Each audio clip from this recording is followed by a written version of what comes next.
সকলকে জানাই শুভেচ্ছা ও ভালোবাসা। আজকের ভিডিওতে আমরা যা কিছু আলোচনা করব সেগুলি হলো পথের মাঝে কবিতার প্রশ্নোত্তর।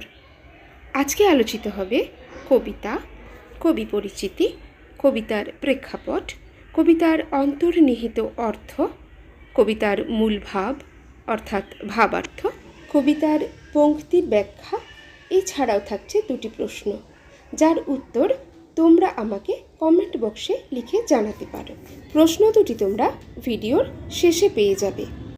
লক্ষ্য করো কবিতাটি আমি কিভাবে পড়ছি, তোমরাও এভাবে পড়ার চেষ্টা করো। বারে বারে পড়ো, পড়লে তোমরা এর অন্তর্নিহিত অর্থ নিজেরাই বুঝতে পারবে। তো চলো শুরু করা যাক। কবিতা পথের মাঝে, কবি নরেন্দ্র দেব। বেরিয়ে যখন পড়েছি ভাই, থামলে তো আর চলবে না।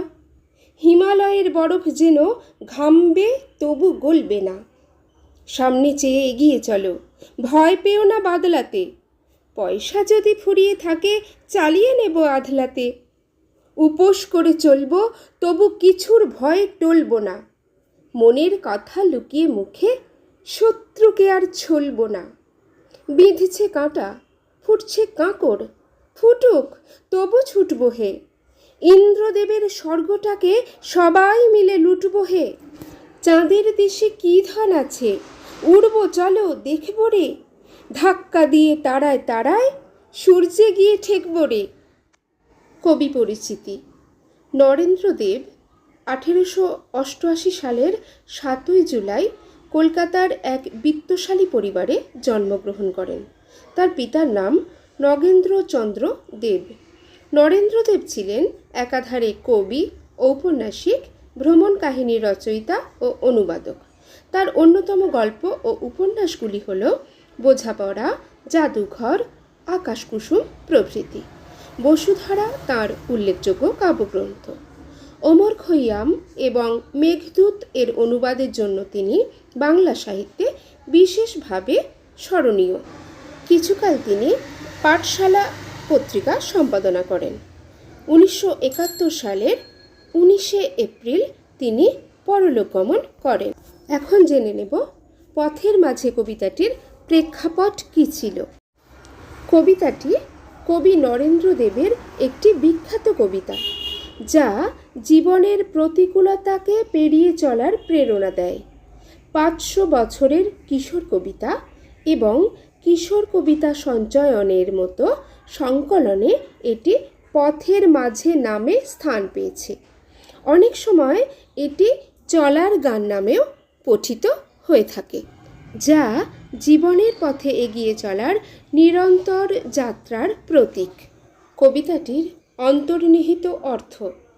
নরেন্দ্র দেব রচিত পথের মাঝে কবিতাটি মূলত জীবনের পথ চলার প্রতিকূলতাকে অতিক্রম করে স্থির লক্ষ্যে অবিচল থেকে এগিয়ে চলার সংকল্প নিয়ে লেখা একটি কবিতা, যেখানে কবি বলেছেন যে চলার পথে বাধা এলেও থামলে চলবে না। হিমালয়ের বরফ গললেও পথ থেকে বিচ্যুত হওয়া যাবে না। পয়সা ফুরলেও আধলা দিয়েই কাজ চালাতে হবে। উপোস করেও ভয় পেলে চলবে না।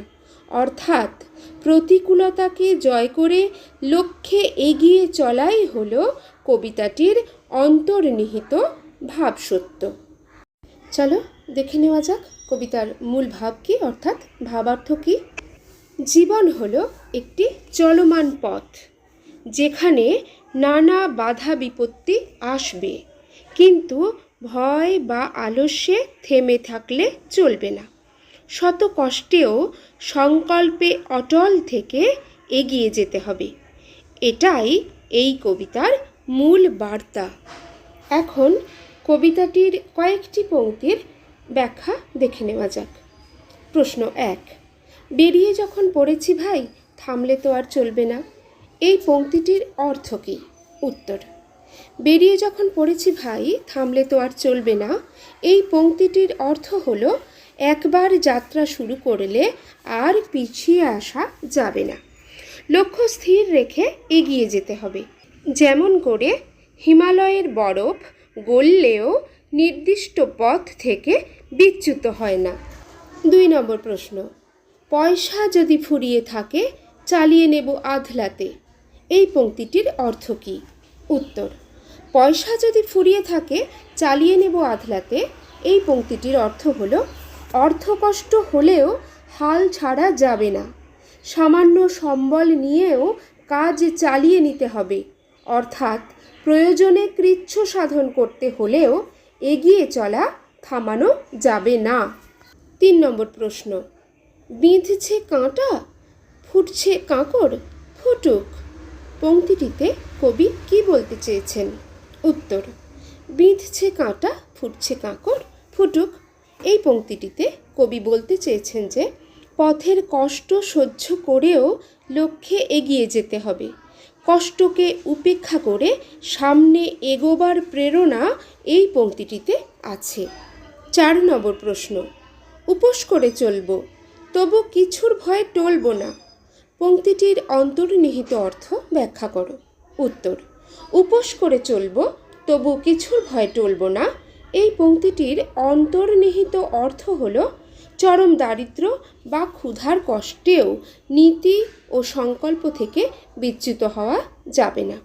কোনো কিছুকে ভয় না পেয়ে নিজের লক্ষ্যে অবিচল থেকে এগিয়ে চলতে হবে।